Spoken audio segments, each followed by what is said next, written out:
Hello students, कैसे हैं आप? आई होप आप अच्छे होंगे, स्वस्थ होंगे, तंदुरुस्त होंगे। तो आज के इस लेक्चर में आपका स्वागत है। तो आज हम देखेंगे pure state and mix state. तो ये स्टेट क्या होती है? ये आपका वेव फंक्शन होता है। और वेव फंक्शन के बारे में हम पिछली क्लासों में पढ़ चुके हैं। हमने ये देखा कि अगर पार्टिकल में मूवमेंट है तो उससे वेवलेंथ जुड़ी हुई होती है। और हमने कुछ और अगले लेक्चर में ये देखा कि अगर आपके पार्टिकल मूव करते हैं तो उनसे एक वेव पैकेट एसोसिएटेड होता है। और वेव पैकेट की जो वेलोसिटी होती है वो आपकी पार्टिकल की वेलोसिटी के बराबर होती है। और इसके बाद हमने देखा कि अगर आपका कोई वेव फंक्शन है तो उस वेव फंक्शन के कोरस्पोंडेंस एक डिफरेंशियल इक्वेशन देखी जिसे श्रोडिंजर इक्वेशन कहा गया। लेकिन हम क्लासिकल मैकेनिक्स में इस बात को जानते हैं कि अगर आपका पार्टिकल कहीं मूव कर रहा है तो उसकी पोजीशन क्या है, उसका मोमेंटम क्या है, ये हम दोनों चीज एक साथ कैलकुलेट कर सकते हैं। लेकिन क्या हम ऐसा पार्टिकल के केस में कर सकते हैं, क्वांटम मैकेनिक्स में कर सकते हैं? तो यही सभी बातों पर चर्चा करने के लिए आज हम इस लेक्चर को देखने वाले हैं। तो हम ये देखेंगे कि अगर आपके पार्टिकल की पोजीशन कहीं फिक्स कर दी जाए तो उसकी स्टेट क्या होगी। अगर आपकी पार्टिकल की जो पोजीशन है वो फिक्स नहीं है तब उसकी स्टेट क्या होगी। तो चलिए देख लेते हैं। अगर आप किसी भी पार्टिकल की जो पोजीशन है उसका मेजरमेंट कर ही देते हैं और ये पाते हैं कि आपका जो पार्टिकल है x equals to x naught position पर 100% है। मतलब आपका जो पार्टिकल है इस पोजीशन पर फिक्स पाया गया, ये आपने किसी भी तरीके से मेजरमेंट कर दिया। तो उसका जो वेव फंक्शन होगा आपका psi equals to A delta x minus x naught होगा। और उसका जो ग्राफ होता है वो इस तरीके का होता है। लेकिन देख लेते हैं ये जो वेव फंक्शन होता है वो वेव फंक्शन क्या किस तरीके से होता है। तो अगर हम x आपका x नोट के इक्वल नहीं है तो आपका वेव फंक्शन जीरो होगा। और यदि आपका x equal to x naught है तो आपका जो ये वेव फंक्शन होगा वो इनफाइनाइट तक जाएगा। और हम ये भी देख सकते हैं कि अगर आपका जो पार्टिकल है, ये जो पार्टिकल है, पार्टिकल की पोजीशन ये है यहां पर, और आप अगर कोई दो पॉइंट फिक्स कर दें यहां पर x1 और x2 फिक्स कर दें तो अगर आप एरिया अंडर द कर्व देखेंगे जहां पर जो कि आपका x1 से लेकर x2 तक होगा वो आपका 1 होगा। और ये a इक्वल्स टू 1 के लिए होगा। डेल्टा फंक्शन को अगर हम यहाँ पुट करेंगे तो उसकी जो इंटीग्रेशन आएगा वो एक फाइनाइट आएगा क्योंकि आपका जो पार्टिकल है वो 100% x1 और x2 के बीच है। तो ये जो एरिया अंडर द कर्व है उसकी जो वैल्यू आएगी एक फाइनाइट वैल्यू आएगी, वो 1 आएगी। लेकिन हमने पोजीशन तो कैलकुलेट कर दी है। अब क्वेश्चन ये आता है कि मोमेंटम का क्या। मोमेंटम किस तरीके से कैलकुलेट कर सकते हैं? क्योंकि अगर हम डी ब्रॉय की हाइपोथेसिस को देखते हैं तो आपका P इक्वल्स जो होता है H अपॉन लैम्डा होता है। लेकिन क्या आपका इन एक्सप्रेशंस में कहीं लैम्डा दिखाई दे रहा है? कहीं यहां पर वेवलेंथ है? तो वेवलेंथ नहीं है तो ये जो मोमेंटम है वो किस तरीके से आएगा यहां पर। तो जो मोमेंटम है आपका, अगर हम बात करें कि आपके पास कोई एक साइन वेव है अगर माना, और साइन वेव की अगर आप वेवलेंथ को चेंज कर दें, और वेवलेंथ कई सारी अलग अलग वेवलेंथ की बहुत सारी साइन वेव लें, तो आप अगर उनको सुपर इंपोज करा देंगे, उनको जोड़ देंगे, तो हो सकता है कि आपको जो वेव फंक्शन है वो इस तरीके का मिले। क्योंकि अगर आप बहुत सारी साइन वेव को, जिसमें आपकी जो साइन वेव है अलग अलग वेवलेंथ की हैं, अगर उन्हें सुपर इंपोज करते हैं तो इस तरीके का वेव फंक्शन मिलने की संभावना है। क्यों? क्योंकि अगर आप किसी एक साइन वेव की बात करें, कि किसी भी एक साइन वेव की बात करें, तो यहां से आपका जो लैम्डा है, जो वेवलेंथ है, वो फिक्स हो जाती है, उसका मोमेंटम फिक्स हो जाता है। लेकिन आपकी जो पार्टिकल की पोजीशन है, वो आपका जो पार्टिकल है वो -x की तरफ जाए या +x की तरफ जाए इनफाइनाइट तक, तो आपका पार्टिकल कहीं भी पाया जा सकता है।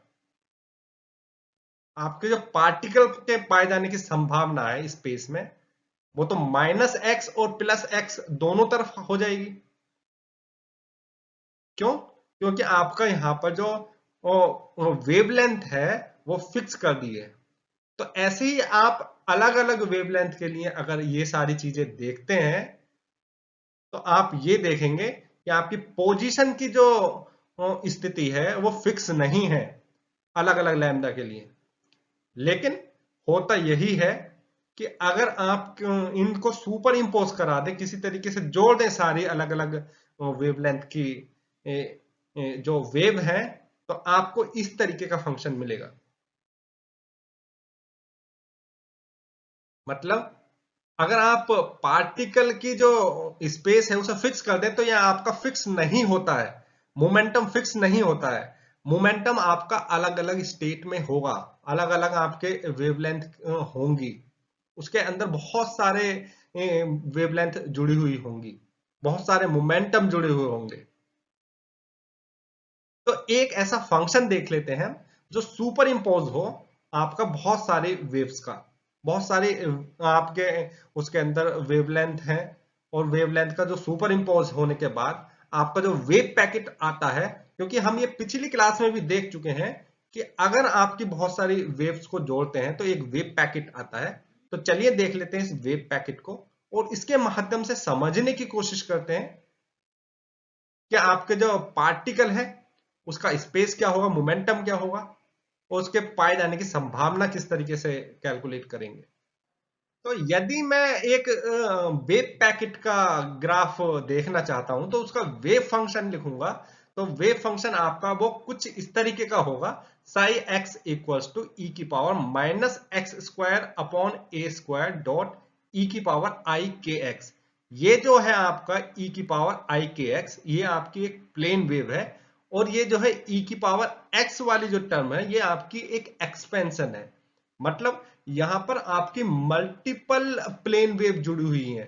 जैसे ही आप ई की पावर को खोलेंगे, एक्सपेंशन इसका खोलेंगे, इनफाइनाइट टर्म तक ई की जो एक्सपेंशन है वो खोलेंगे, तो आप पाएंगे यहां पर बहुत सारी लीनियर वेवों का सुपर इंपोज है। लेकिन हम अगर एग्जैक्ट प्लॉट करना चाहें, ये कॉम्प्लेक्स फंक्शन है आपका ई की पावर आई के एक्स का, को प्लॉट करना चाहें तो हम नहीं कर सकते। तो हम कह सकते हैं जो e की पावर आई के एक्स होती है वो आपका होती है cos थीटा प्लस आई साइन थीटा।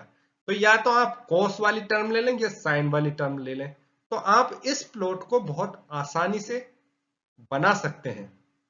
तो यदि हम देखें ग्राफ को, तो यहां देख सकते हैं कि अगर a² आपका 2 है और k की जो वैल्यू है वो आपकी है 8 पाई, और ये आपका x वेरिएबल है। तो जैसे ही आप इस वेव पैकेट को प्लॉट करेंगे, तो यहां पर आप देख सकते हैं कि अलग अलग x के लिए आपकी जो साई है वो आपका अलग अलग है।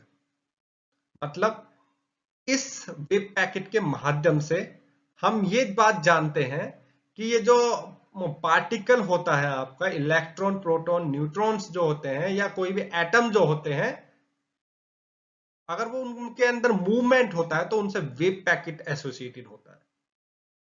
लेकिन अगर आप पार्टिकल के पाए जाने की संभावना को कैलकुलेट करना चाहते हैं, तो मैक्स बॉर्न ने एक इंटरप्रिटेशन दी 1926 में। तो उन्होंने बताया कि जो अगर आप इस वेव फंक्शन के मोड के स्क्वायर को कैलकुलेट कर दें, ये आपका मोड का स्क्वायर है वेव फंक्शन का, तो आपकी प्रोबेबिलिटी डेंसिटी आती है। लेकिन जैसे ही आप इसके अंदर बहुत छोटा डेल्टा एक्स लें, कोई भी x1 और x2 के बीच के डिस्टेंस को लें, तो जो आपका dx है, तो आप कहेंगे कि स्मॉल dx एरिया में किसी पार्टिकल के पाए जाने की संभावना कितनी है। और मोड x जो है आपका इस तरीके से लिखा जा सकता है साई x और साई स्टार dx। तो स्टार का मतलब क्या है, यहां पर ये है कॉन्जुगेट, मतलब अगर आपका ये कॉम्प्लेक्स फंक्शन है तो i को -i में लिख देते हैं तो आपका साई स्टार निकल जाता है। तो अगर आप पार्टिकल के पाए जाने की संभावना देखते हैं, finding the particle in x to x plus dx range में, तो पार्टिकल के पाए जाने की संभावना आपकी इतनी होगी। तो यहां पर हम देख सकते हैं कि जो आपका पार्टिकल है, अगर आपका पार्टिकल इधर की तरफ होगा तो पार्टिकल के पाए जाने की संभावना कम होती जाएगी, और जैसे ही आप इधर की तरफ आएंगे तो आपका पार्टिकल के जो पाए जाने की संभावना लगभग 0 हो जाएगी। ऐसे ही आपका लेफ्ट हैंड साइड में अगर जाएंगे तो पार्टिकल के पाए जाने की संभावना वो कम होती जाएगी। और सेंटर एरिया की अगर बात करते हैं तो ये जो इनकी जो हाइट ऊंची है और इधर के जो पीक्स है उनकी हाइट जो छोटी है, ये इस बात को रिप्रेजेंट करते हैं कि सेंटर एरिया में जो पार्टिकल के पाए जाने की संभावना ज्यादा है विद रेस्पेक्ट टू यहां पर या दूसरे अलग जगहों पर। तो पार्टिकल के पाए जाने की संभावना ज्यादा है इस एरिया में, लेकिन जो पार्टिकल के पाए जाने की संभावना है वह आपकी डिपेंड कर रही है एक्स पर, डेल्टा एक्स पर। मतलब आपका ये जो पोजीशन है पार्टिकल की वो फिक्स नहीं है। तो इससे आपके दो सिनेरियो बनते हैं, जो सिनेरियो बनते हैं उन्हें समझ लेते हैं एक एग्जाम्पल के माध्यम से। तो एक एग्जाम्पल के माध्यम से ये देखते हैं कि हमारे पास एक कंटेनर है और उस कंटेनर में आपकी 8 बॉल हैं, और जिसमें 4 आपकी लाल बॉल है, रेड बॉल है, और एक जो बॉल है वो पीली है, और 3 जो बॉल है वो ब्लू है, नीली है। लेकिन आप इस एक्सपेरिमेंट को जो करेंगे वो आप आंख पर पट्टी बांधने के बाद करेंगे, और जैसे ही आप अपनी आंखों पर पट्टी बांध लेंगे तो आपको इस कंटेनर से एक बॉल उठानी है। तो वो जो बॉल है वो किस रंग की होगी? अब हमें इस बात की प्रोबेबिलिटी निकालनी है कि ये जो बॉल आई है तुम्हारे आंख पर पट्टी बांधने के बाद ये किस कलर की आई है। तो इसकी जो प्रोबेबिलिटी होगी वो इस तरीके से कैलकुलेट हो जाएगी कि अगर हम किसकी बात करें, रेड बॉल की बात करें, तो रेड बॉल के आने की जो संभावना होगी वो आपकी 4/8 होगी। 8 है आपकी टोटल नंबर, और जो 4 है वो आपकी लाल बॉल है।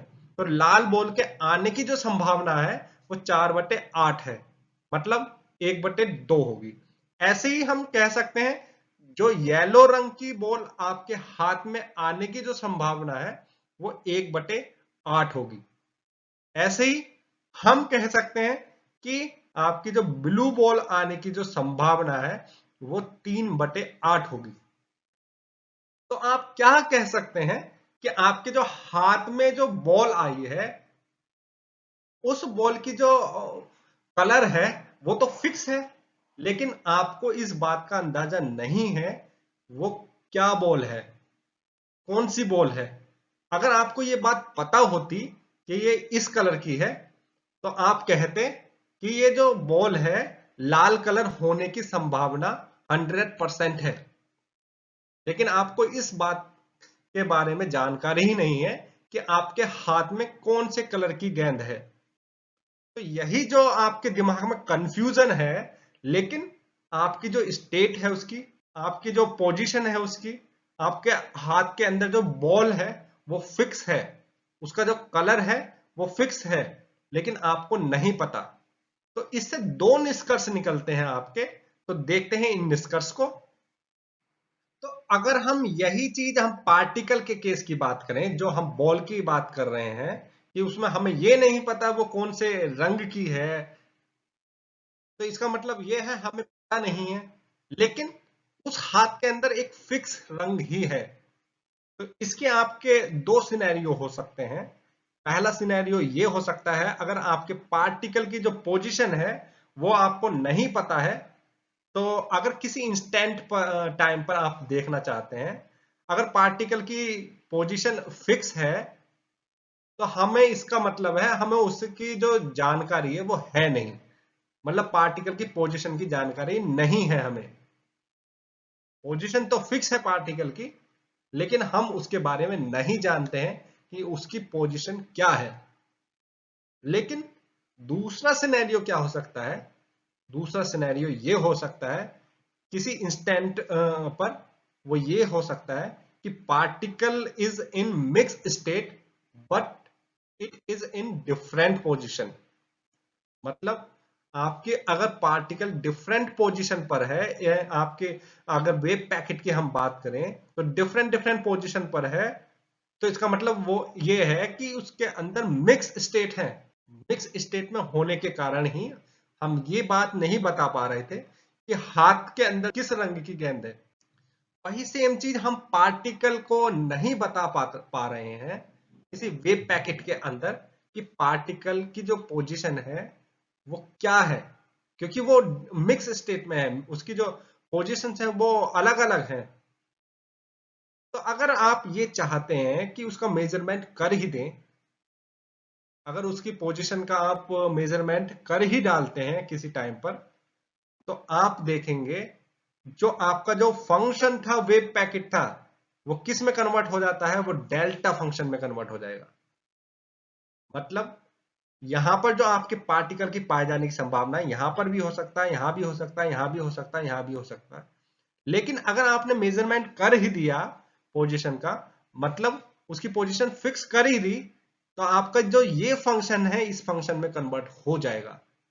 तो ये जो फंक्शन है मिक्स स्टेट वाला, कि आपका पार्टिकल यहां पर भी है, यहां पर भी है, इस स्टेट में भी है, इस स्टेट में भी है, बहुत सारी इनफाइनाइट स्टेट में है यहां पर, लेकिन आपने पोजीशन उसकी फिक्स कर दी, उसको नाप ही डाला उसकी पोजीशन को कि यहां पर ही है पार्टिकल, तो आपका जो ये वेव फंक्शन है वो आपका कन्वर्ट हो जाएगा इस फंक्शन में, प्योर स्टेट में। इसे कहेंगे हम प्योर स्टेट, स्पेस की प्योर स्टेट कहेंगे।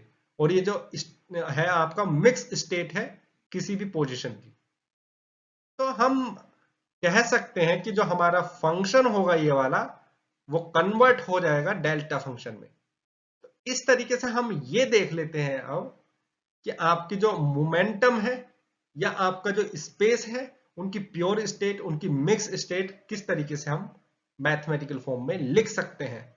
तो अगर हम 1/√2πh×e⁻⁰ को देखें, तो के नोट को हम मोमेंटम की टर्म में लिख सकते हैं, और मोमेंटम जो होगा के नोट की जगह हम लिख सकते हैं p0/h×। तो आपका जो स्टेट होगी, आपका जो वेव फंक्शन होगा अब 1/√2πh×e⁻⁰p0h×x होगा।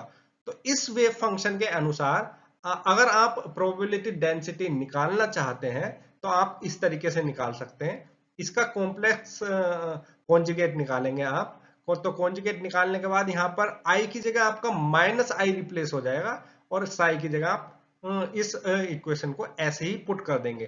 तो आप देखेंगे जो आपकी जो प्रोबेबिलिटी डेंसिटी है वो आएगी 1/2πh×।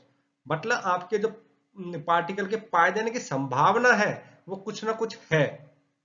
लेकिन यदि आप एक छोटे से एलिमेंट के बीच आप पार्टिकल के पाए जाने की संभावना देखें, dx में पार्टिकल के पाए जाने की संभावना को देखें, तो आप कहेंगे कि जो पार्टिकल के पाए जाने की संभावना x से लेकर x प्लस dx है, वो आपकी मोड साई का स्क्वायर dx होगी। तो इसका मतलब ये हुआ कि जो वेव फंक्शन है आपका, इस वेव फंक्शन को हम लिख सकते हैं साई एक्स। तो ये जो साई एक्स है, साई एक्स में देखेंगे आपका एक्स यहां पर वेरिएबल है, लेकिन पी नोट आपका फिक्स है, मोमेंटम फिक्स है। मोमेंटम फिक्स किस तरीके से? जैसे हमने देखा था, एक नॉर्मल साइन वेव को अगर हम बनाते हैं, तो नॉर्मल साइन वेव में क्या होता है आपका लैम्डा फिक्स होता है, वेवलेंथ फिक्स होती है। तो डी ब्रोई की हाइपोथेसिस हम यूज करें P equals to h upon lambda, तो आप कह सकते हैं कि जो उसका मोमेंटम है वो फिक्स होगा किसी एक वेवलेंथ की, अगर वेव की बात करें तो हम, तो यहां हम ये कह सकते हैं कि आपका जो मोमेंटम है वो कांस्टेंट है और जो स्पेस है, जो उसकी पोजीशन है पार्टिकल के पाए जाने की संभावना है, वो फिक्स नहीं है। तो यहां पर हम कहेंगे कि आपका जो मोमेंटम है वो प्योर स्टेट में है और आपकी जो पोजीशन है किसी भी पार्टिकल के पाए जाने की संभावना जो है वो मिक्स स्टेट में है। ऐसे ही हम अगर किसी पार्टिकल की पोजीशन की बात करें तो ये जो डेल्टा फंक्शन है a delta x minus x naught, ये आपकी किसी भी पोजीशन की प्योर स्टेट को रिप्रेजेंट करता है। लेकिन अगर आपका यहां पर प्योर स्टेट पोजीशन की है तो अब हमें इस बात की जानकारी नहीं है कि आपका मोमेंटम कितना होगा। मोमेंटम अलग अलग होगा आपका, मतलब मिक्स स्टेट होगी मोमेंटम के लिए। अब हम इन्हें इन्हें देख लेते हैं कि अगर आप ये चीज देखना चाहते हैं कि आप अगर प्योर स्टेट में है तो प्योर स्टेट से आप मिक्स स्टेट में कैसे जाते हैं और मिक्स स्टेट से आप प्योर स्टेट में कैसे कन्वर्ट करते हैं स्पेस और मोमेंटम को आपस में एक दूसरे को। तो अगर आप मोमेंटम की प्योर स्टेट को लिखें तो इस नए ब्रैकेट की फॉर्म में लिख सकते हैं और ये जो नया ब्रैकेट है इसे कैट नोटेशन कहते हैं। तो कैट नोटेशन में अगर हम मोमेंटम को लिखते हैं तो मोमेंटम की जो प्योर स्टेट होगी वो 1/√2π h क्रॉस e की power I p not upon h cross x होगी। अब एक मैथमेटिक्स में बहुत अच्छी थ्योरम है जिसके माध्यम से हम ये कैलकुलेट कर सकते हैं कि जो आपकी मिक्स स्टेट है स्पेस की पोजीशन की मिक्स स्टेट है वो आप इस तरीके से लिख सकते हैं 1/√2π h integration minus infinity to infinity. और ये जो फंक्शन है वो आपका प्योर स्टेट का फंक्शन है और e की power 1 i p0/h cross x और d p0। तो इस तरीके से आप लिख सकते हैं मिक्स स्टेट के फंक्शन को। तो यहां पर आपकी पोजीशन जो है वो मिक्स स्टेट है। अब इसे हम कैट नोटेशन में भी लिख सकते हैं और कैट नोटेशन में जो आपकी मिक्स स्टेट ऑफ स्पेस होगा साई एक्स जो होगा वो इस तरीके से लिखा जा सकता है। अब हम अगर हम इस मिक्स स्टेट से प्योर स्टेट को कैलकुलेट करना चाहते हैं या प्योर स्टेट से हम मिक्स स्टेट को कैलकुलेट करना चाहते हैं तो उसके लिए एक मैथमेटिक्स में बहुत अच्छी ट्रांसफॉर्मेशन है जिसे फोरियर ट्रांसफॉर्मेशन कहते हैं। यहाँ हम 5p0 से साई एक्स को कैलकुलेट कर सकते हैं। तो यहाँ पर हम अगर 5p0 को कैलकुलेट करें तो आप ये देखेंगे 1/√2π h क्रॉस होगा और integration minus infinity to infinity और साई एक्स ई की power minus i p naught x upon h cross d x होगा। तो मतलब इंटीग्रेशन जो होगा आपका वो डी एक्स के रेस्पेक्ट में होगा और जैसे ही आप इसे पूरा कैलकुलेट करेंगे, इससे ड्राइव करेंगे, सॉल्व करेंगे तो आप पाएंगे कि इस इक्वेशन में पूरी में वो पी नोट है, मतलब ये जो फंक्शन है वो पी नोट का आएगा। तो अगर हम इस 5p नोट के अनुसार देखें कि ये क्या है तो 5p नोट जो है note square D P note जो होगा वो प्रोबेबिलिटी ऑफ लीनियर मोमेंटम होगा in the range of t से लेकर t प्लस dp तक।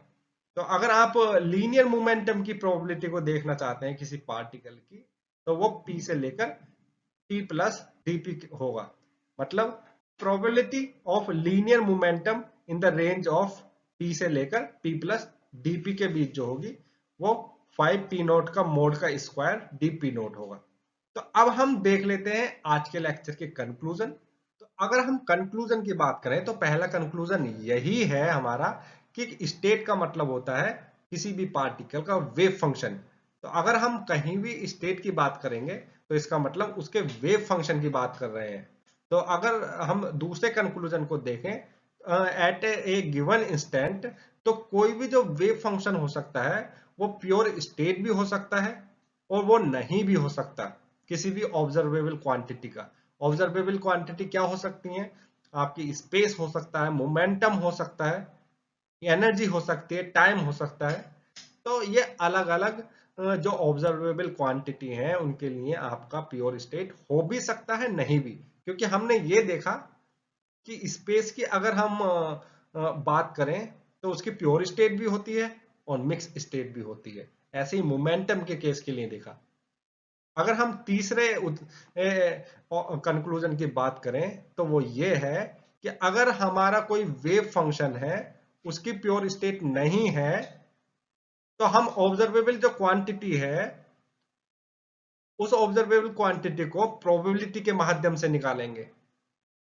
इसका मतलब ये हुआ कि अगर आप एक बार ऑब्जर्व करेंगे तो कुछ और प्रोबेबिलिटी आएगी, दो बार कैलकुलेट करेंगे तो कुछ और प्रोबेबिलिटी आएगी, जैसे ही तीसरी बार कैलकुलेट करेंगे अलग अलग जो प्रोबेबिलिटी आएंगी उनका कोई ना कोई मैग्नीट्यूड होगा। तो हम जो चौथे कंक्लूजन में देखेंगे तो इस वेव फंक्शन को हम जो आपका साई एक्स है इसे हम एक कांस्टेंट की टर्म में लिख लेते हैं, और ये जो कांस्टेंट होगा आपका वो क्या होगा, जो आपकी जो वैल्यू आई है, अगर हम इस कांस्टेंट के मोड के स्क्वायर को कैलकुलेट करें तो ये आपका ऑब्जर्वेबल जो क्वांटिटी थी हमारी, जो प्रोबेबिलिटी फाइंड करी थी ए की अलग अलग समय में, हो सकता है आपने एक बार प्रोबेबिलिटी कैलकुलेट करी तो आपकी कुछ और आई, वो जो वैल्यू आई है प्रोबेबिलिटी की अलग अलग टाइम पर, तो वो जो वैल्यू है वो आपकी ए आई है। तो पहली बार कैलकुलेट करी तो ए वन आई, दोबारा कैलकुलेट करी तो ए टू, तीसरी बार कैलकुलेट करी तो ए थ्री, और चौथी बार आपने प्रोबेबिलिटी कैलकुलेट करी तो ए फोर आई। ऐसे ही आपने आई टाइम तक प्रोबेबिलिटी को कैलकुलेट करा तो ए आई आया। तो ए आई जो होगा आपका वो सी आई के मोड के स्क्वायर के इक्वल होगा। पांचवें कंक्लूजन को देखते हैं। तो अगर मैं पांचवें कंक्लूजन की बात करूं तो पांचवा कंक्लूजन ये हो सकता है कि आपके जो जो डिस्क्रीट आपकी प्रोबेबिलिटी आई थी, जो अलग अलग टाइम पर आपने ऑब्जर्व की थी, तो ये आपकी कंटिन्यूअस भी हो सकती हैं। तो हम वेव फंक्शन को लिख सकते हैं psi x equal to integration minus infinity से लेकर इंफिनिटी तक सी जो फंक्शन होगा आपका वो ए का होगा, जो आपकी ऑब्जर्वेबल प्रोबेबिलिटी है। तो सी ए का फंक्शन होगा और फाई जो होगा किसी ए के लिए होगा और ये एक्स होगा डी ए।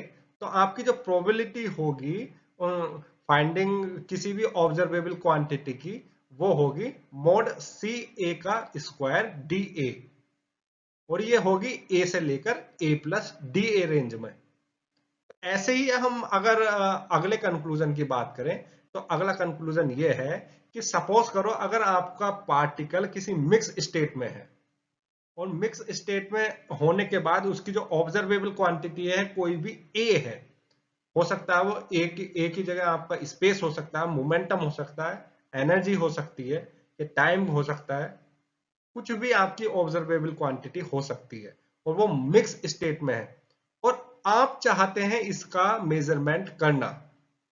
तो अगर आप ऑब्जर्वेबल क्वांटिटी का मेजरमेंट कर ही देते हैं और मेजरमेंट करने के बाद आपका जो मैग्नीट्यूड आता है, उसका जो मान आता है वो ए आता है, स्मॉल ए आता है, तो आप कहेंगे कि जो आपका जो वेव फंक्शन है, मिक्स जो वेव फंक्शन था, वो आपका प्योर वेव फंक्शन में कन्वर्ट हो जाएगा। इसी चीज को कहते हैं हम वेव फंक्शन का कोलैप्स हो जाना। जैसे ही आप मेजरमेंट करते हैं तो आपका जो सिस्टम है, आपका जो मिक्स स्टेट का जो वेव फंक्शन है वो डिस्टर्ब हो जाता है, मतलब आपका वेव फंक्शन कोलैप्स हो जाता है और वो एक वेव फंक्शन से दूसरा वेव फंक्शन में कन्वर्ट हो जाता है। तो that is the main important conclusion. तो आज के इस लेक्चर को देखने के लिए धन्यवाद। यदि आपको हमारे लेक्चर पसंद आते हैं तो अपने दोस्तों के साथ शेयर जरूर किया कीजिए, और यदि आपका कोई प्रश्न है हमसे पूछने के लिए लेक्चर से संबंधित या फिजिक्स से संबंधित तो आप कमेंट में जरूर लिखें। धन्यवाद।